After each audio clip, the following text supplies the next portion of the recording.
Welcome back to Roustabout and Tea Break. Shazam comes up next. We're going to meet one of the stars of this show that's on in the West End of London now, The Mystery of Edwin Drood. It's Lulu. Thanks very much for coming in. My pleasure. Now, let's find out all about this musical. It's called a Solve It Yourself musical.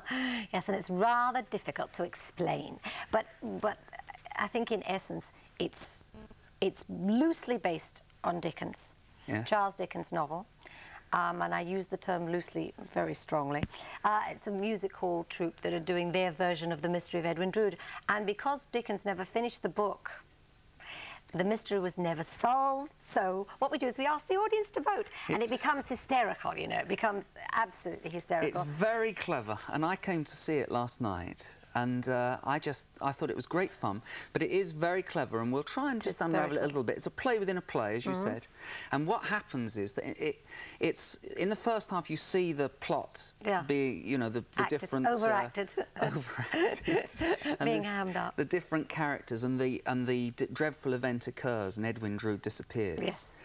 But then in the second half, the audience actually has to do a bit of work. Yes, and that's always a lot of fun because it enables the audience to really get involved, you know, and it also enables us to watch the audience, and you know, we get such a laugh out of watching them and the state they get into, and the things that they shout up, and the, you know, the answers that they give. And they're able really to change the conclusion of the play every night. How many different have you worked out? Do you know how many different endings there could be? Yes, there are 7. There are 7 for the murderer. What about the... there's another character that you can... Datchery? Yes. I think there are 6 or 7 for him too. So that's really 14 different bits, is it? Yeah, and then there are the lovers. Right at the very end. They have to choose who are the 2 lovers. Doesn't seem apparent at the beginning, but at the end you have to make up your mind. And the audiences get very naughty. They choose, you know, really odd... They pair odd people off together, you know, and you have to remember these little lines, you know, when your turn comes up. I have to tell people at home that last night, Lulu, and we'll talk about her character in a moment, got paired with the most disreputable, worst, most evil, great fat man in the whole cast. And he was great. To be married off with. He was great. He's wonderful, yeah, he's great. And then I tell the audience what I think of them for doing that. But but listen, how frequently does one? I mean, is there a pattern developing with audiences now about how they choose to end your play? Well, I find that if I'm not a murderer, I am always a lover. That is something that's fallen into a pattern. But I usually get the lover 2, 3 times a week. But it's not like on every Saturdays I'm the lover or every Fridays I'm the murderer. But no, there isn't really a pattern. Lulu, does the fact that things can change in a play, does that make it actually more nerve-wracking to do or more fun to do? Really, honestly, when you know your lines, when you've been doing it for a while, and you're well rehearsed, it does make it more fun. I mean, in fact, I know that I can twist it to being the murderer if I really concentrate. If I really want to be the murderer, I can get that audience. Now that's interesting. And you know, I kind of enjoy being the lover more. It's fun. So you can manipulate the audience's free choice? I think you can, you know. I think you can... meanwhile, you know, I've got to be proven wrong, you know, but... you can never really tell. I mean, I think I can, but you can never really tell because audiences take on personalities. You know, sometimes they're noisy, sometimes they're quiet, sometimes they're all American, sometimes they're mostly English, and they have a different personality. And there are odd moments, you know, when you cannot believe who they've chosen, you know. You think, oh, I don't believe they've chosen Turtles as the murderer, because he's the character that you were talking about. He's a big, jolly, you know, but you just don't see him. Man. And they sometimes choose him as a murderer, and we all go, how did they do that? How did they come to that conclusion? Well, maybe he's doing what you're doing. Maybe he's sometimes, some nights, maybe he goes, there are little secrets, you see. The girl who plays Helena, you know, unbeknown to everyone else, when there's a dinner scene, she was stealing all the knives off the table. So the audience is seeing this, but the other actors are not seeing it, you know. So she's done So that's how she gets the audience to vote for her, you see.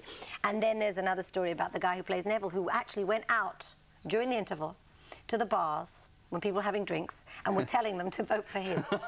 You know, I mean, you know, you can do a lot of nonsense. People have to go and see this to really, I mean, we can only talk about it, but to understand it, you've got to go and see it. But there's not only participation, but what is also good fun about it, Lulu, is that people actually come into the audience, the caster come into the audience to count votes and to encourage people and to talk to people and explain to them what's going to happen next.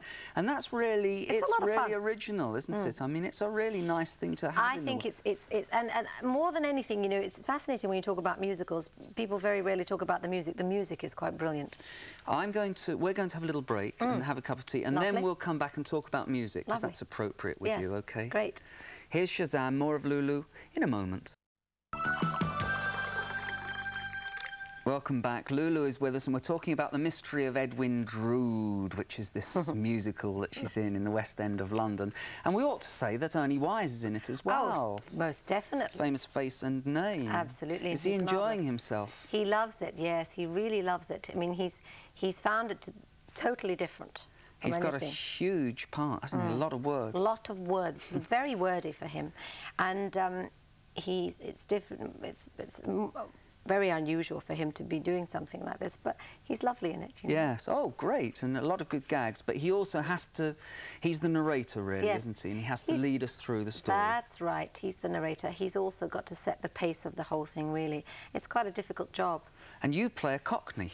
I play the part of Princess Puffer, and she's a wicked woman. She's a lady of ill repute. That's all we can say on the Children's Channel about her. She's a wicked woman, but she's got a big heart. Yes. And she's really got a good sense of humour and lots of fun.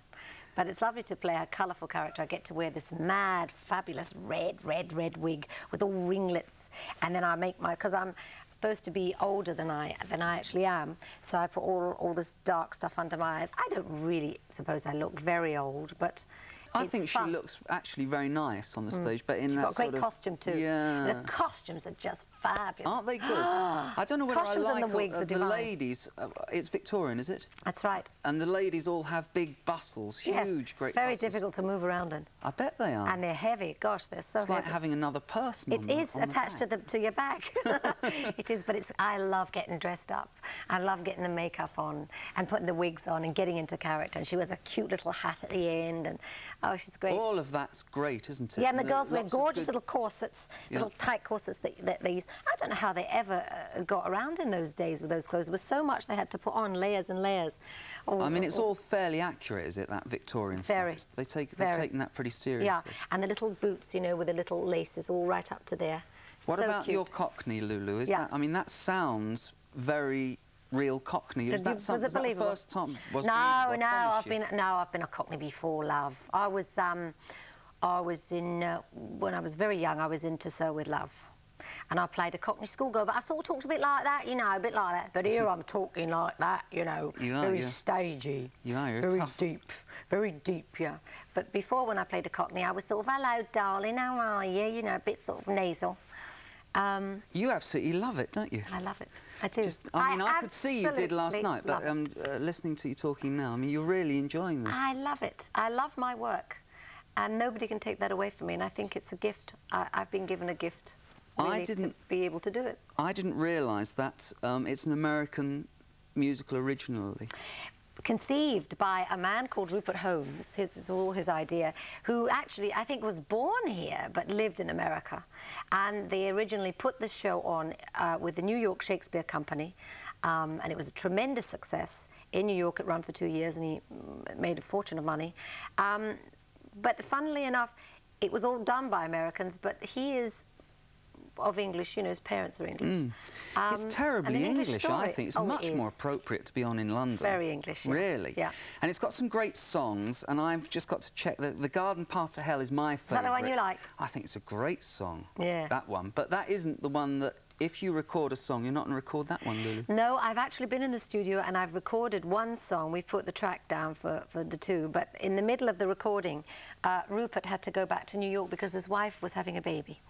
So he concorded back, and he hasn't come back yet. I don't blame him, but when he does, or maybe I'll go and finish it without him. Yeah. But I have to wait and give him another week or so before we... And then we get a Lulu single? Possibly, yeah. That's what we're trying to do. So it's sort of, that would be appropriate, wouldn't it? Yeah, and they've made it modern. They haven't done it in that style. He's recorded them in a modern way. Because there's a certain sort of musical style feeling about it, about the show, which is absolutely right. Yeah. But you'll update that. Yes, and you know what I think is lovely about a lot of these songs is that they're very positive, you know. It's like, don't quit while you're ahead is a great line. Once I bet me last 10 pence and won, twice as rich as friend, and then friend said, call it done. But the hook of the song is, don't quit while you're ahead. Well, I'm singing it 8 times a week, I've forgotten it. What is it? Don't quit while you're ahead. Da da da da da da da da. Anyway, you get the gist of it, I hope. But a lot of the songs in the show are very, very positive, and I think that's very, very attractive. You know. We need your orchestra, don't we? Here. We need the whole thing. It's a good. You've got quite. How many are there? About 24.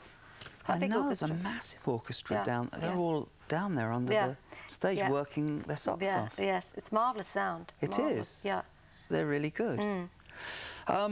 What are you going to do? I mean, people, that's what I was going to ask you. People get this terrible thing that they get sort of their singers or their actors, and I've had this has been a theme of the guests we've had on this week. But do you get that? Do you get people saying to you, what are you, Lulu, these days? What do you want to do? Well, I think people always think of me as a singer, but I've sort of, you know, spread my wings a bit, and I sort of feel like a bit of an actress now, you know.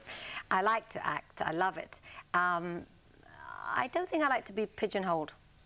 I don't think they should pigeonhole you either. No, I like to do a bit of everything. Yeah, absolutely right. That's what you should do. Yeah, and I enjoy it all. I'm sure loads and loads of people going to see The Mystery of Edwin Drood and enjoy you. Thank you very much for coming in, Lulu. I enjoyed it. Here's